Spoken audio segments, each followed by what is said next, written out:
Alright, what's up guys? This is Vibe, making another YouTube video of free coaching. We got two players, two Master League players again on Ulrena. This is a very aggressive map. The Masters players are ZvZ and Stay Cool.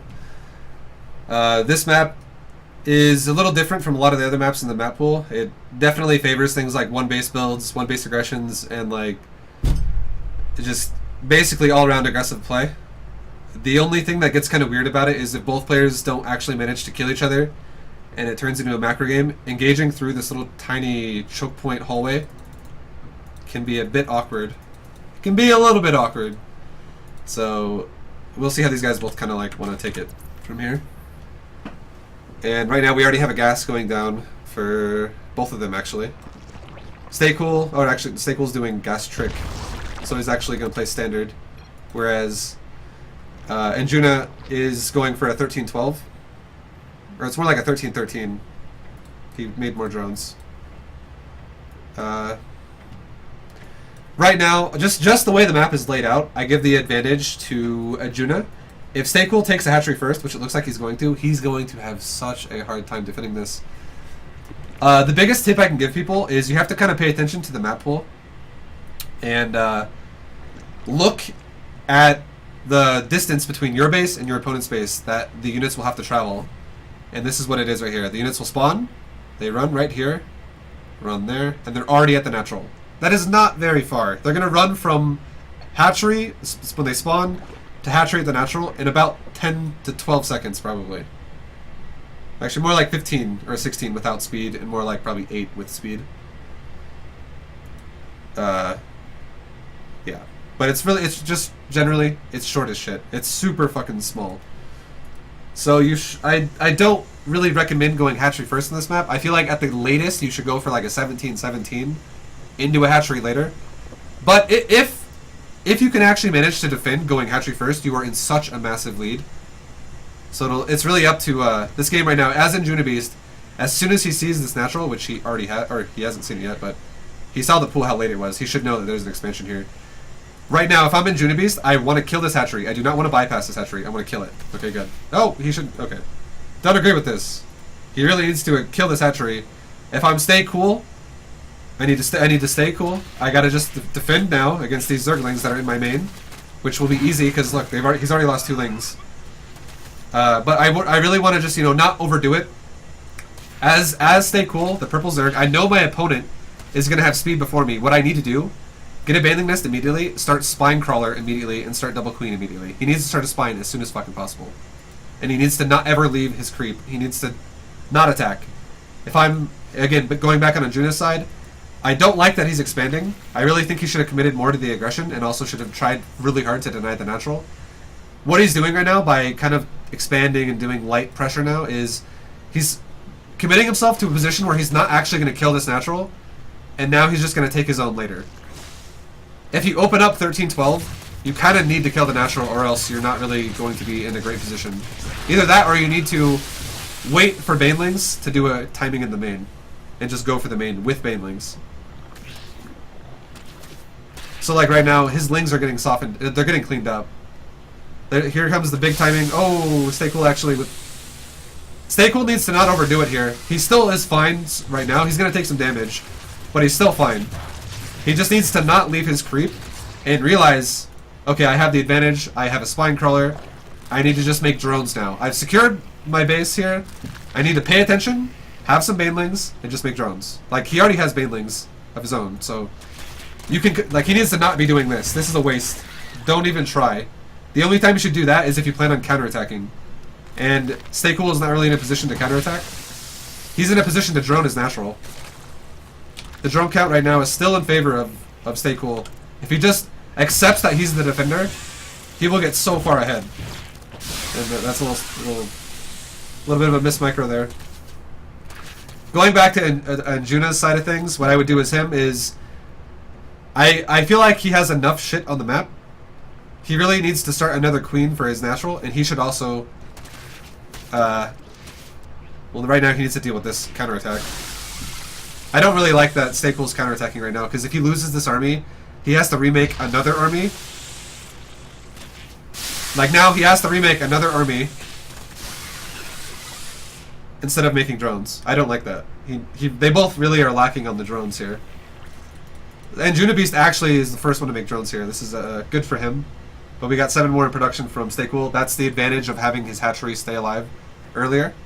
So a couple mistakes from both players, but both players, you know, playing really, like pretty all right.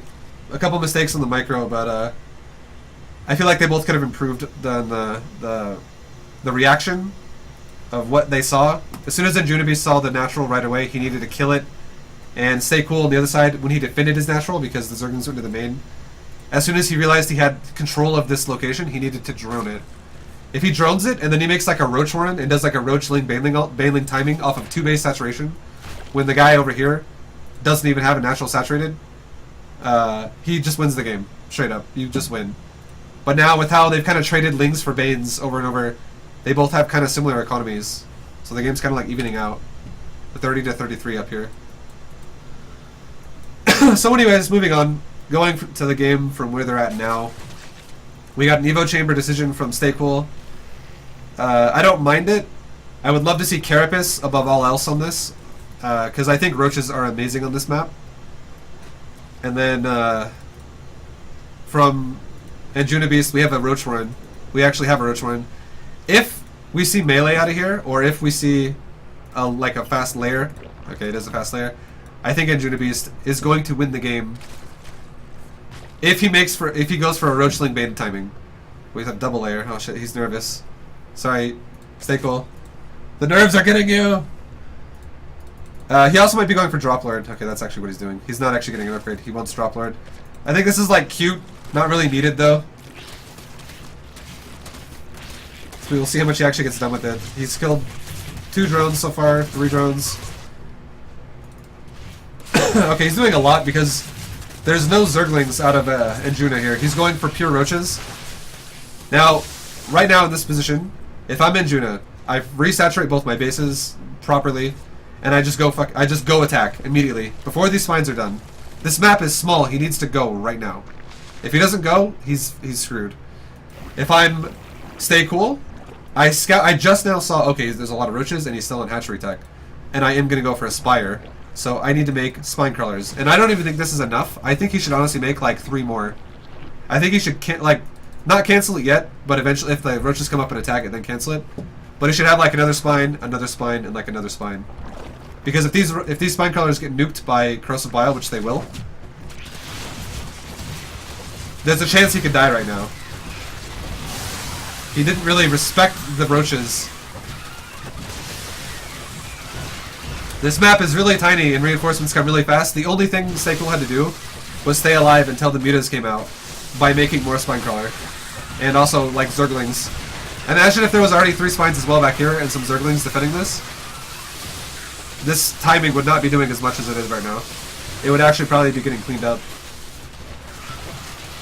But now, yeah, Anjuna did what he had to do. He realized, alright, well, I went for a timing and now I'm going for it, and he hit a perfect timing before the mutas are out. That's why you need a lot of spines. And yeah, that's pretty much the game. As soon as the Spire dies, there's really no way that he really needs to kill the Spire, because now there's mutas in production. All the drones will still die, but since he let that Spire finish, what he needs to do now, doesn't matter. What he would have needed to do had the game continued is what I would do is kill the hatchery immediately, and then go over here and kill the hatchery immediately, and then just make like 3 spores. Make like a spore, like he's making spores. Yeah, that's what he should have done. So I feel like both players could, you know, they played alright. They had alright styles, but they both definitely missed a few timings. Just to, you know, what we talked about earlier. Just to give you guys a quick recap. The going from Stay Cool side, he went for hatchery first. He actually held hatchery first because Anjuna committed to the main instead and lost some lings. And then Stay Cool got to a point where he had banelings, he had queens, and he also had a spine crawler, and he had some extra zerglings. Once you're at that point where you have like, let's say 6 to 8 zerglings, you have 2 to 4 banelings, you have a queen and a spine crawler at your natural, okay? You have vision of the map with your overlords, so you know if he's gonna send lots of shit out. And when it's that early in the game, you're not going to see out of nowhere like 10 roaches come out of the base because it's a 13-12 and he can really only have like 13 fucking drones when he's doing his all-in. He's not going to have like 2 fully saturated bases or something. It's expensive for him to go beyond Ling Baneling at that point. So what you should do as the defender is you should just squeeze out drones while you're getting ready to defend cost efficiently with your Banelings. Then from there, you can scout and be like, oh, my opponent's going roaches, and I want to go for Midas. Then you can be like, all right, well, I need to invest some of my economy into some spines. On a map like this specifically, especially, this map is so tiny like we were talking about earlier, you really do need a lot of spines, especially if the more spines you need is determined by how far away your spire is, okay? So if your spire is just now starting and your opponent has already been producing roaches and you see like 10 already and he's already getting ready to move out, you're going to need like 7 spine crawlers. Because your spire is not going to be done for about like another 90 seconds. Like mutas aren't going to be on the field for about 90 seconds. And what these spine crawlers are is time that they're buying you. Whereas let's say he just got roaches and mutas are already in production, well then you could probably get away with like 3 spines. Or 4 spines. Because mutas are already going to be out and attacking his army as he's moving across the map. And you'll be fine. Because like by the time he gets to your spines, his army's already going to be softened up and it'll just get finished off. And that's basically for Stay Cool side of things. For Injuna, if you commit yourself to a 13-12, you have to, I always recommend, if you see a hatchery first, you kill the hatchery. The only time I ever would say, just go for the main, is if you are going to wait until you have like 2 Banelings morphed aggressively on your opponent's side of the map, and you're going to move into the main with Banelings. I don't ever recommend sending in your Zerglings into his main while they still don't even have speed yet, and the hatchery first is like just sitting there. Because what's going to happen is if you miss micro one single time, he's going to then overpower you because he has 2 queens in production, and he's going to have double hatchery larva production with Zerglings just nonstop coming out. And double hatchery will beat single hatchery if you lose the first fight, which is very likely because you don't have Banelings in the fight, it's just Zerglings. So you really, if you want to commit to the main, you really should wait for Banelings, which is why usually you want to kill the hatchery first, because you can't physically make Banelings that fast if you get Zergling speed. So in that time frame where you don't have the Banelings, you should be killing the hatchery. You always should go for the hatchery if you go 13-12 against a hatchery first. Pretty much you should always kill the hatchery regardless, because if you actually kill it and you put your opponent back on a 1 base, and you then expand after you've killed it, you now have 2 base while you're containing your opponent, where your opponent just has 1 base, and now he's got to do something very aggressive to get back out there and try and retake the base. And you'll secure a drone lead if you buy enough time by containing him to where he starts his natural by the time you're already like halfway done saturating yours, or something like that.